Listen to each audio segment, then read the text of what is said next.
Muito boa noite, bem-vindos ao Momento Antagonista comigo, Cláudio Dantas. Hoje, quinta-feira, dia 12 de março, e o noticiário girou ao longo do dia em torno da pandemia do coronavírus, esse novo coronavírus identificado aí como Covid-19. Inclusive, nós antecipamos mais cedo aí, publicamos o teste positivo da contaminação pelo vírus do secretário especial de comunicação da Presidência da República, Fábio Van Garten. Fábio esteve aí na comitiva presidencial na visita aos Estados Unidos e, claro, há o risco de que outras pessoas da comitiva tenham também se contaminado e também autoridades americanas, Até houve aí o risco de que o próprio presidente americano pudesse também ter sido contaminado. Ele deu uma declaração que não estava preocupado, mas o fato é que todo mundo aqui no Brasil, pelo menos, passou a se submeter aos testes, Os testes e também a uma certa quarentena. O pessoal aí ficou sendo monitorado ao longo do dia. Muitos dos resultados sairão amanhã, inclusive o resultado do próprio presidente da República, do seu filho Eduardo, que também fez o teste, também esteve lá na comitiva.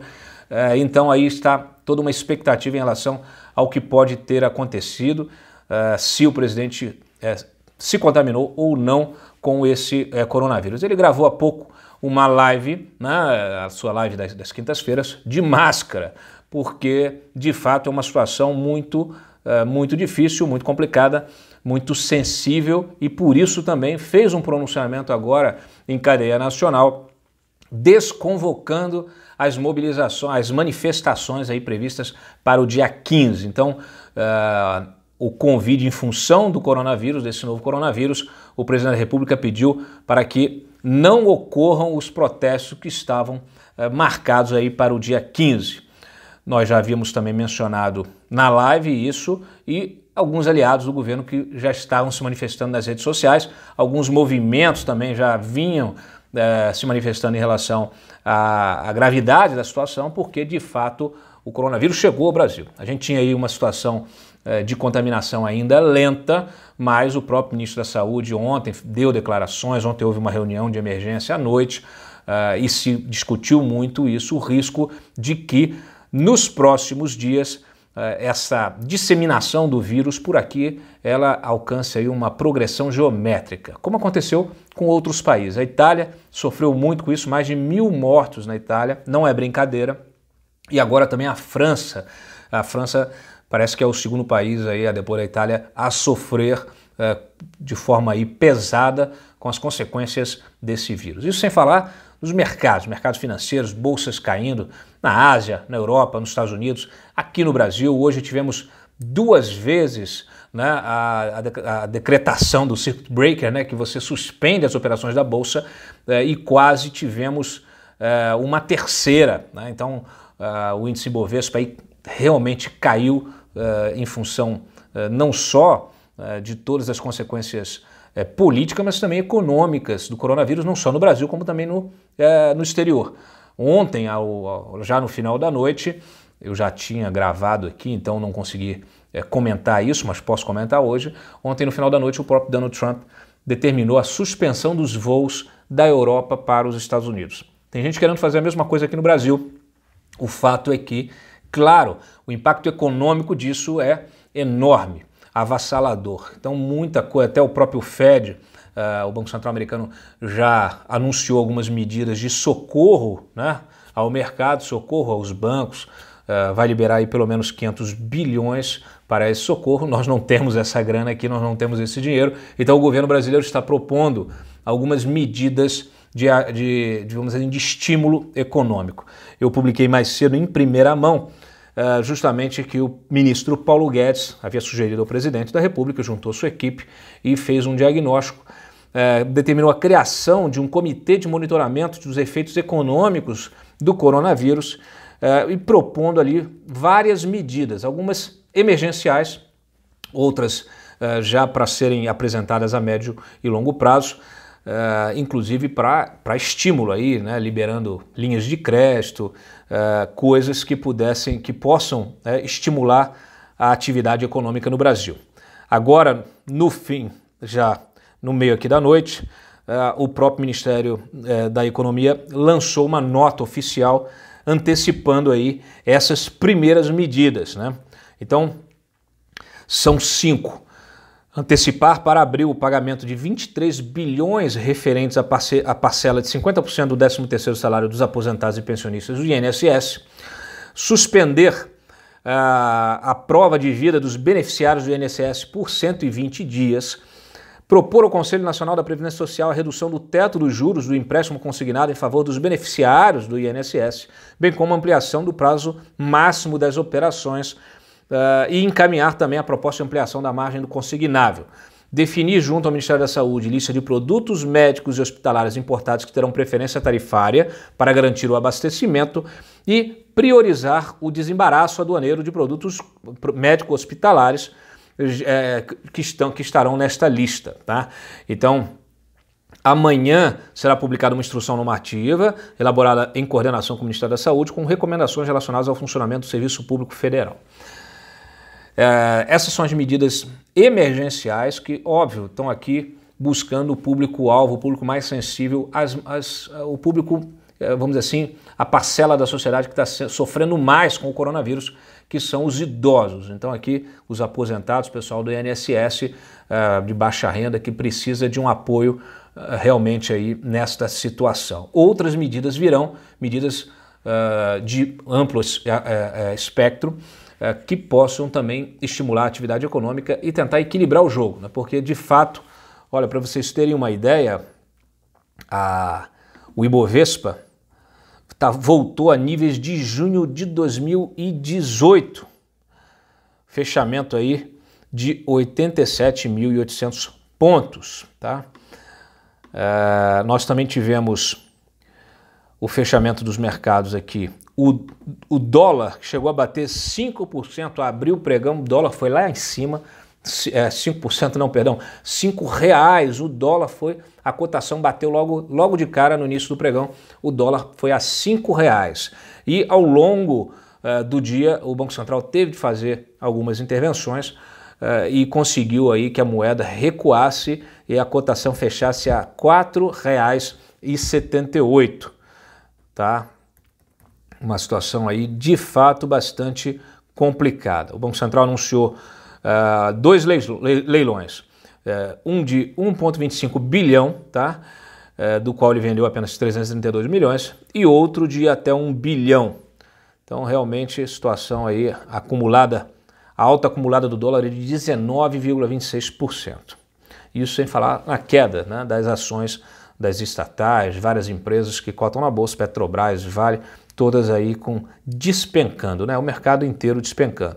E o Ibovespa chegou a bater 17%, mas fechou, uma queda de 17%, e fechou aqui, encerrou o dia com uma queda de 14,78%, 72.582 pontos, né?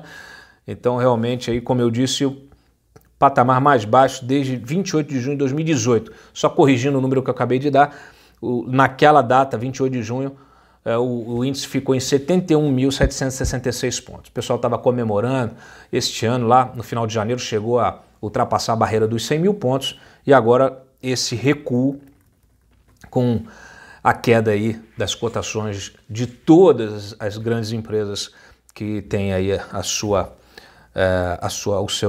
venda de ações na bolsa. Bom, o que mais eu posso destacar para vocês? É claro, nós, além, né, dessas medidas todas, nós temos medidas tomadas por governadores agora que começam a pedir, a determinar, né, o fechamento de escolas aqui no Distrito Federal. As escolas são fechadas, está proibida esse tipo de manifestação que haveria, shows,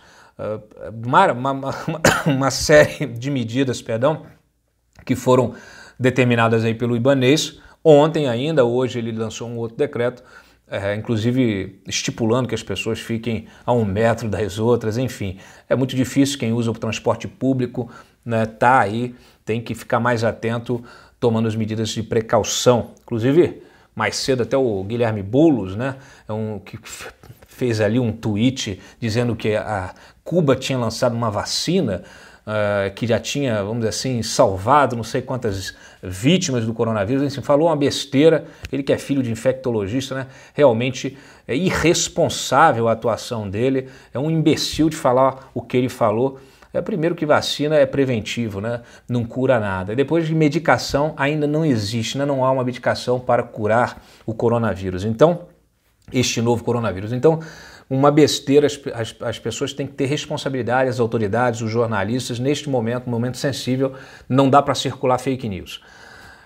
E claro, e aí nós temos vários outras autoridades, não só governadores, Caiado também anunciou medidas, o judiciário todo entrou em regime aí de home office, seguindo, né, o Congresso Nacional, que ontem já tinha feito uma restrição de entrada aí do público no Congresso, e hoje, então, Toffoli restringiu acesso ao STF, aos julgamentos, no CNJ também, os tribunais regionais federais fizeram a mesma coisa, tribunal, TST, enfim, todo o judiciário aí também mobilizado, restringindo acesso, reduzindo, modificando, né, a forma de trabalho, deixando o pessoal em casa, porque de fato é importante nesse momento a gente tomar medidas preventivas. E não é exclusividade do Brasil. Vários outros países, a Argentina fez isso, também suspendeu eventos com mais de 200 pessoas. Portugal também determinou o fechamento das escolas, né? E sem falar Itália, França, próprios Estados Unidos, como eu mencionei no início do vídeo. Então, realmente uma situação muito complicada. O Bolsonaro, na live dele, parece que entendeu efetivamente, ele que chegou a dizer que que o coronavírus era mais fraco que a gripe, ele parece que entendeu que a situação realmente é mais grave, ainda mais agora que atingiu aí um assessor, né? Ele fez o teste, está aguardando o resultado, ele, o filho, o ministro da Defesa, vários outros ministros que estiveram também na comitiva, além de empresários, né? Muita gente aí também, vamos dizer assim, sendo monitorado e aguardando definir se vai para quarentena, se não vai para quarentena. O fato é que essa situação ela é muito grave, muita gente fica falando assim, mas mata, o vírus é menos letal, né, do que o H1N1, por exemplo, né, do que o influenza A, por exemplo. E sim, tudo bem, mas acontece que a capacidade de disseminação, de contaminação, de viralização é enorme. E isso, claro, isso sobrecarrega os sistemas de saúde em qualquer lugar. Os hospitais, a gente noticiou ao longo do dia, os hospitais privados, todos também se preparando para receber uma carga extra, e os hospitais públicos da mesma maneira. Inclusive, no âmbito aí desse pacote de medidas, nós também anunciamos o governo editando uma MP que vai permitir a transferência de 5 bilhões para o Ministério da Saúde, dinheiro que será usado justamente para qualificar os hospitais públicos para o recebimento dos pacientes que surgirem, né, com os sintomas do coronavírus, tá? O que mais eu destaco para vocês aqui? Também o Augusto Aras, PGR, também liberou os servidores e procuradores para trabalhar em casa, né? Como eu mencionei, o Toffoli também. Para vocês terem uma ideia, hoje nós temos aí o último balanço do Ministério da Saúde de 77 casos, né, confirmados. 1.427 casos suspeitos e outros 1.156 foram descartados. 9 estados e mais o Distrito Federal registram casos confirmados do novo coronavírus.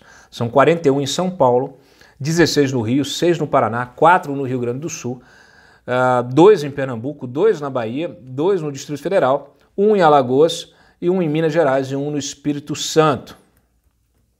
Esse foi o último boletim. Nós temos divulgado boletins diários dessas questões, né? E esta é a situação. Então, todos, como eu disse, todos que acompanharam o Bolsonaro foram submetidos a exames, né? E amanhã provavelmente teremos muitas novidades, tanto, eu espero, né, que o ministro de Minas e Energia também esteve presente na comitiva e já saiu o resultado negativo dele. Então esperamos que também isso aconteça com os demais, né? Ninguém aqui está torcendo para que haja contaminação, muito pelo contrário. Então, dito isso, eu destaco para vocês aqui um pouquinho ainda de política, né? Ontem mencionei que o Congresso havia dobrado a aposta, né, ao aprovar a ampliação do BPC, derrubando o veto do Jair Bolsonaro, uma irresponsabilidade. Não à toa, isso foi um dos temas da reunião de emergência que houve à noite lá no Congresso, com o presidente do Senado, da Câmara, com o ministro Ramos, com o próprio ministro Guedes, com líderes partidários. Parece que o pessoal começou a entender, né, que não dá para fazer esse tipo de briga institucional com recursos, né, tão escassos como os nossos e numa situação tão sensível, tão difícil como a que está passando não só o Brasil, mas o mundo inteiro. Então, assim, é preciso ter responsabilidade. E hoje alguns já se manifestaram dizendo que de fato tem que acabar essa briga do Executivo com o Legislativo e passar a aprovar as agendas. O ministro Guedes tem defendido, nós temos uma agenda de reformas importantes, reformas estruturantes aí, importante para ser aprovada.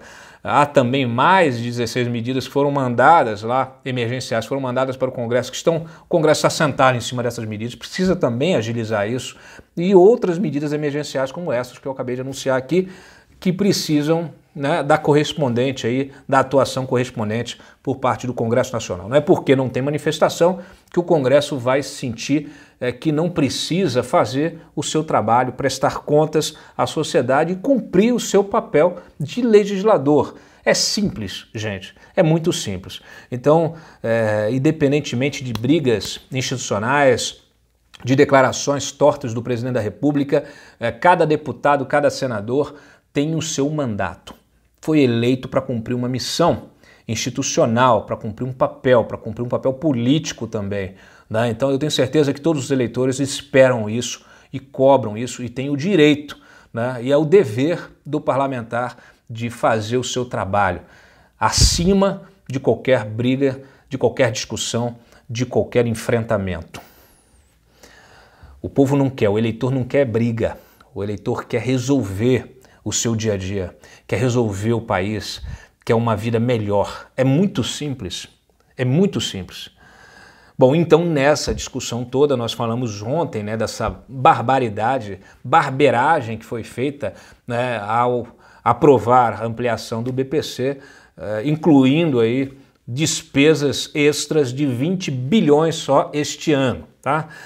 E hoje o Mansueto Almeida, o secretário do Tesouro, ele confirmou que vai buscar um entendimento lá do TCU para tentar anular isso aqui e, caso não consiga, também o governo vai ao STF, já que foi uma medida que não estava, um gasto que não estava previsto no orçamento.